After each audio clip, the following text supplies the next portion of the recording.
السلام علیکم ورحمۃ اللہ وبرکاتہ. ناظرین، آج ہمارے لیے، ہم سب کے لیے یہ مسرت اور خوشی آمیز لمحات کہ ہمارے ہندوستان کے صحافی مولانا علی عباس وفا صاحب آج زیارات اتباط عالیات کو، نجف و کربلا اور ایران وغیرہ کی زیارات کو جا رہے ہیں.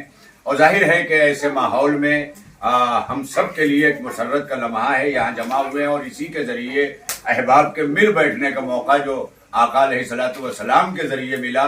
میری یہی کوشش ہے کہ جہاں جہاں بھی یہ دیکھا جا رہا ہو اپنے دوستوں سے وفا ضرور کریں، کیونکہ کربلا وہ جگہ ہے کہ جہاں پر دوستی پروان چڑھتی ہے. کیا سمجھتے ہیں حبیب ابن مظاہر کو حسین، ایسا قطرہ جسے صحرا میں سمندر ڈھونڈے. تو ظاہر ہے کہ آج بہت ضرورت ہے ہمارے سماج کو، کیونکہ آج کل دوستیاں غرض پر مشتمل ہو گئی ہیں.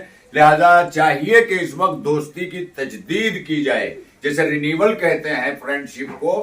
اس کا کرنا بہت ضروری ہے. پروردگار عالم ہمارے برادرم علی عباس وفا صاحب کے لیے ہر قدم پر آسانیاں فراہم کرے اور ہر مقام پر بہترین زیارات ہوں، اور ہر مقام پر یہ ہم سب کو یاد کرتے ہوئے ہمارے ملک کی سالمیت کی دعا کریں، تاکہ ہمارا ملک سلامت رہے اور یہاں سے نفرتوں کا خاتمہ ہو.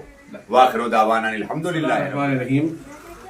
برادر عزیز مولانا علی عباس وفا صاحب سفر عشق پر ہیں. خدا ہم سب کو محمد و آل محمد کے واسطے سے اتباط عالیہ کی زیارت نصیب کرے، اور زندگی میں اس وقت تک پروردگارہ ہمارا اور موت کا سامنا نہ ہو جب تک ہم ابا عبداللہ حسین مظلوم کربلا کی زیارت نہ کر لیں. واقعی یہ کائنات میں بڑا شرف ہے، اور پروردگار جس شخص کو، جس انسان کو عزتوں سے نوازنا چاہتا ہے اسے کربلا کا ظاہر بنا دیتا ہے.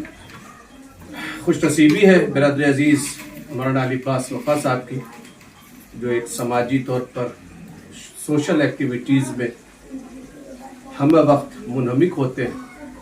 میں ان کے لیے دعا کرتا ہوں کہ یہ سفر زیارت کربلا انشاءاللہ ان کے لیے، اور فقط انہی کے لیے نہیں بلکہ ہم سب کے لیے بھی، جہاں باعث برکت ہو، باعث رحمت ہو، وہیں پر ہم سب کی توفیقات میں اضافہ ہو. والسلام علیکم ورحمۃ اللہ. بہت خوب.